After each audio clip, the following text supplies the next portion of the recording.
এটি হচ্ছে আমাদের জারা ঘাসের ক্ষেত।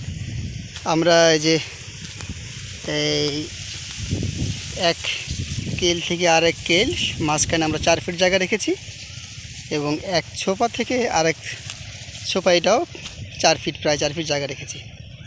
এই দেখেন কত সুন্দর করে পরিষ্কার করা হয়েছে 2 কেলের মাঝখানে।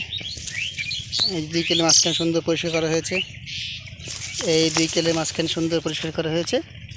এখন এই যে পরিষ্কার করার পর মাটি এখন খড়খড়া আছে, আমরা এখন সেচ দিয়ে দিব।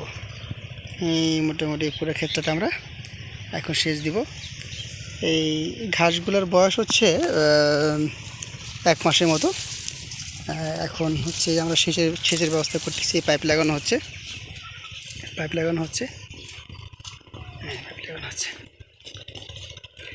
এইভাবে আমরা যদি সেচ দিয়ে দিই তাহলে এই ফলনটা মাশাআল্লাহ ভালো হবে। এই যে ঘাসগুলা কি সুন্দর মোটা হয়ে আসছে। এটা বয়স এখন মাত্র 30 দিন।